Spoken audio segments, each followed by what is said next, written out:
आज हम जमात हफ्तुम मज़मून general science सबक नंबर 4 जानदारों में तग़ज़िया इस सबक के सवाल व जवाब देखेंगे। अगर आपको हमारा वीडियो पसंद आए तो इसे लाइक शेयर और सब्सक्राइब ज़रूर करना और बेल आइकन को ज़रूर दबाना ताकि अगली वीडियोस की नोटिफिकेशंस आपको मिलती रहें। तो चलिए शुरू करते हैं सबक नंबर 4 जानदारों में तग़ज़िया सवाल व जवाब। सवाल नंबर 1 है, ग़िज़ा के किस्मों के लिहाज से दर्जा बंदी कीजिए। शेर, गाय, गिद्ध, जरासीम, हिरन, बकरी, इंसान, फफूंद, बबर, शेर, भैंस, चिड़िया, मेंढक, झींगर और चिचड़ी। तो इनके हमें दर्जाबंदी करनी होगी इनकी ग़िज़ा के किस्मों के लिहाज से। तो पहले इनकी ग़िज़ा की किस्में देख लेते हैं। सब्ज़ी खोर, गोश्त खोर, हमाखोर, खाकरूब, तज्ज़ियाकार। इसमें 2 किस्में हैं, गंदखोर और तुफ़ैली। तो इस तरह से इन कॉलम में हमें नाम लिखने होंगे। सब्ज़ी खोर में हमें लिखना होगा गाय, हिरन, बकरी, भैंस। गोश्तखोर में लिखना होगा शेर, बबर, चीता, मेंढक। हमाखोर में लिखना होगा चिड़िया, इंसान, झींगर। खाकरूब में लिखना होगा गिद्ध। तज्ज़ियाकार में, गंदखोर में हमें लिखना होगा जरासीम और फफूंद और तुफ़ैली में हमें लिखना होगा चिचड़ी। तो इस तरह से इनकी दर्जाबंदी हमें करनी होगी। अब सवाल नंबर 2 है, सुतून अलिफ और सुतून बे की हमें सही जोड़ियाँ लगानी होंगी। सबसे पहले अलिफ तुफ़ैली नबातात, तो इसकी सही जोड़ी हमें लगानी होगी नंबर 4 अमर बेल से। बे हशरात खोर नबातात, तो इसकी जोड़ी हमें लगानी होगी डारा सेरा से। जीम गंदखोर नबातात, तो इसकी सही जोड़ी हमें लगानी होगी नंबर 1 कुकुर मुत्ता से। और दाल हम बाश नबातात, तो इसकी सही जोड़ी हमें लगानी होगी नंबर 2 पत्थर फूल से। तो इस तरह से इनकी सही जोड़ियाँ मिलानी होंगी। अब सवाल नंबर 3 है, झील के सवालों के जवाब अपने अल्फाज में लिखिए। उसका अलिफ है, हैवानात को तग़ज़िये की ज़रूरत क्यों होती है? तो उसका जवाब लिखना होगा मंदरजा झील वजूहात की बिना पर हैवानात को तग़ज़िये की ज़रूरत होती है। नंबर 1 हयाती अफ़ाल को अंजाम देने के लिए तवानाई को मसलसल बहम पहुँचाना। नंबर 2 जिस्मानी नमो और बालिदगी में मदद करना। नंबर 3 नाकारा खलियात की जगह नए खलियात तैयार करना और टूटे फूटे खलियात को दुरुस्त करना। नंबर 4 बीमारियों के खिलाफ जिस्म में क़ुव्वत मुदाफ़ियत पैदा करना। उसी का बे है, नबातात में ग़िज़ा तैयार करने का अमल वाज़ेह कीजिए। तो इसका जवाब लिखना होगा नबातात शुआई तरकीब के अमल के ज़रिए अपनी ग़िज़ा तैयार करते हैं। नबातात अपनी जड़ों की मदद से पानी और मादनियात को जज़्ब करते हैं। हवा से कार्बन डाइऑक्साइड हासिल की जाती है और सूरज की रोशनी की मौजूदगी में खिज़रे की मदद से ग्लूकोज़ तैयार की जाती है। ये पूरा अमल शुआई तरकीब कहलाता है। इस अमल के दौरान ऑक्सीजन का इखराज होता है। उसी का जीम है, गैर कफ़ील नबातात से क्या मुराद है? मिसालों के साथ उनकी मुख्तलिफ़ किस्में लिखिए। तो इसका जवाब लिखना होगा जो नबातात अपनी ग़िज़ा के लिए दूसरे नबातात पर इन्हिसार करते हैं उन्हें गैर कफ़ील या तुफ़ैली नबातात कहते हैं। तुफ़ैली नबातात अपने तग़ज़िये के लिहाज से गैर कफ़ील नबातात होते हैं। इनमें से चंद में खिज़रा नहीं होता, इस तरह वो खुद से शुआई तरकीब का अमल अंजाम नहीं दे सकते। अब इनकी मिसालें हैं। नंबर 1 लोरेंथस नामी पौधा नीम तुफ़ैली होता है। यह अपने मेज़बान दरख्त से ग़िज़ाई अज्जा जज़्ब करके अपनी ग़िज़ा खुद तैयार करता है।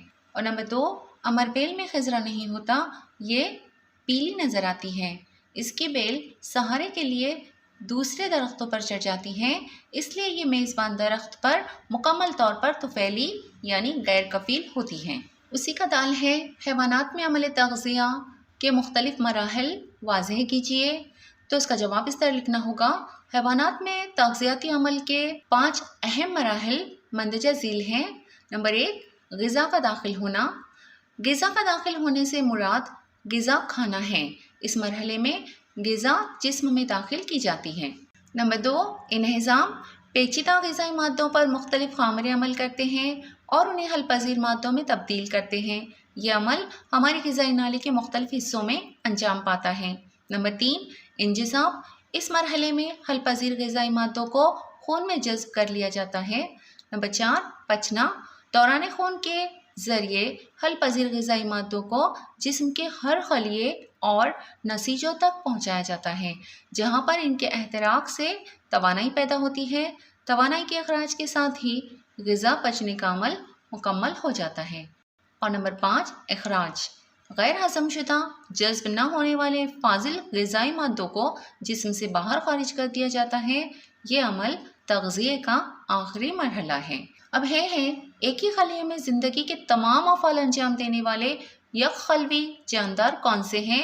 تو اس کا جواب ہے امیبا، یوگلینا اور پیرامیشیم جیسے یک خلوی جانداروں میں زندگی کے تمام افعال ایک واحد خلیے میں انجام دیے جاتے ہیں۔ اب سوال نمبر 4 ہے، وجوہات لکھیے۔ اس کا الف ہے، حشرات خور نباتات کا رنگ دلکش ہوتا ہے، تو اس کا جواب لکھنا ہوگا۔ اس کی وجہ ہے حشرات خور نباتات کیڑے مکوڑوں کو غذا کے طور پر استعمال کرتے ہیں، انہیں ان کا شکار کرنا پڑتا ہے۔ ان کیڑے مکوڑوں کو اپنی طرف کشش یا راغب کرنے کے لیے ان کا رنگ دلکش ہوتا ہے۔ ب، تتلی میں نلی جیسی لمبی سونڈ پائی جاتی ہے، تو اس کا جواب ہے قدرت نے ہر کیڑے کو غذا حاصل کرنے کے لیے منہ کے پاس مخصوص اعضاء فراہم کیے ہیں۔ تتلی کی غذا پھولوں کا رس اور زیرے ہوتے ہیں، اس لیے پھولوں کا رس چوسنے کے لیے تتلی میں نلی جیسی لمبی سونڈ ہوتی ہے۔ اب سوال نمبر 5 ہے، نباتات و حیوانات کے تغذیے کے طریقے کے مطابق تسلسلی جدول تیار کیجیے۔ یہاں پر آپ لوگوں کو یہ جو تسلسلی جدول نظر آ رہا ہے تو اسے ہمیں مکمل کرنا ہوگا۔ نباتات اور حیوانات میں تغذیہ ہمیں دکھانا ہوگا، تو نباتات میں خود کفیل لکھا ہوا ہے، ہمباش اور غیر کفیل ہمیں لکھنا ہوگا، اور حیوانات میں طفیلی لکھا ہوا ہے اور ہمہ حیوانی اور گند خور ہمیں لکھنا ہوگا، اور خود کفیل میں حشرات خور لکھا ہوا ہے، گند خور ہمیں لکھنا ہوگا۔ حیوانات میں برو طفیلی لکھا ہوا ہے، ہمیں درو طفیلی لکھنا ہوگا۔ تو اس طرح سے اس تسلسلی جدول کو ہمیں مکمل کرنا ہوگا۔ اب سوال نمبر 6 ہے، غور کر کے ذیل کے سوالوں کے جواب لکھیے۔ اس کا الف ہے، ہم مختلف غذائیں گھر میں تیار کرتے ہیں، یعنی کیا ہم خود کفیل ہیں؟ تو اس کا جواب لکھنا ہوگا، ہم اپنے گھروں میں اناج، دال اور سبزی وغیرہ کا استعمال کر کے مختلف قسم کے پکوان تیار کرتے ہیں۔ یہ تمام اشیاء ہمیں نباتات سے حاصل ہوتی ہیں۔ ہم گھر میں گوشت اور انڈوں کا بھی استعمال کر کے غذائی مادے تیار کرتے ہیں، یہ ہمیں دیگر حیوانات سے حاصل ہوتے ہیں۔ ہم شعاع ترکیب کے عمل کو انجام نہیں دے سکتے جس میں نباتات اپنی غذا خام اشیاء سے تیار کرتے ہیں، اس لیے ہم خود کفیل نہیں بلکہ غیر کفیل ہیں۔ اسی کا بے ہے، خود کفیل اور غیر کفیل جانداروں میں کس کی تعداد زیادہ ہوتی ہے؟ تو اس کا جواب لکھنا ہوگا، بے شک خود کفیل جانداروں کی تعداد زیادہ ہے، کیونکہ سبزی خور جانداروں کا انحصار خود کفیل جانداروں پر ہوتا ہے۔ اگر خود کفیل جانداروں کی تعداد کم ہو جائے تو غیر کفیل بھی دھیرے دھیرے ختم ہو جائیں گے، اس لیے غذائی زنجیر کو متوازن رکھنے کے لیے قدرتی ماحول میں خود کفیل جاندار ہمیشہ غیر کفیل جانداروں سے تعداد میں زیادہ ہوتے ہیں۔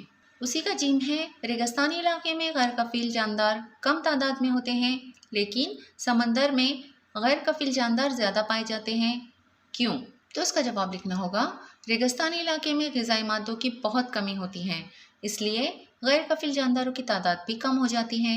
سمندر میں کثیر مقدار میں آبی حیوانات، تیرتے ہوئے خردبینی پودے اور کائی پائی جاتی ہیں۔ سمندر میں غذائی زنجیر انہی خردبینی پودوں کی نوع پر منحصر ہوتی ہے، اس لیے ریگستانی علاقے میں غیر کفیل جاندار کم تعداد میں ہوتے ہیں، لیکن سمندر میں کثیر مقدار میں غذا کی دستیابی کی وجہ سے یہ جاندار بہت زیادہ تعداد میں پائے جاتے ہیں۔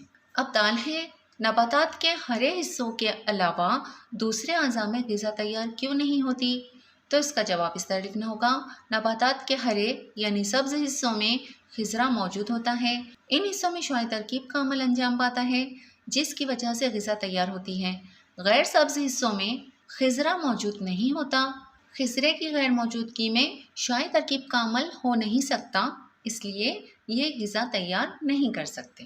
اب اسی کا ہے، برو طفیلی اور درو طفیلی حیوانات کی وجہ سے کیا نقصانات ہوتے ہیں؟ تو اس کا جواب لکھنا ہوگا، طفیلی جاندار اپنی غذا کے لیے میزبان پر انحصار کرتے ہیں۔ برو طفیلی حیوانات میں مخصوص منہ کے اعضاء ہوتے ہیں جن کی مدد سے وہ خون چوستے ہیں، مثلاً مچھر اور کھٹمل۔ ان حشرات کے کاٹنے سے کافی مشکلات پیدا ہوتی ہیں، مچھروں سے ملیریا، ڈینگو اور فیلپا جیسے امراض پھیلتے ہیں۔ درو طفیلی حیوانات میزبان کے جسم سے غذائی اجزاء کو چوستے ہیں جس سے میزبان کی نشو و نما پر خراب اثرات رونما ہوتے ہیں۔ برو طفیلی اور درو طفیلی حیوانات دونوں ہی ہماری صحت کو بہت نقصان پہنچاتے ہیں۔ اس طرح سے ہمیں اس مشق کو حل کرنا ہوگا۔ تو امید ہے سبق کے تمام سوالات کے جوابات آپ لوگوں کو اچھی طرح سے سمجھ میں آ گئے ہوں گے۔ اگلی ویڈیو میں پھر ملتے ہیں۔ اللہ حافظ۔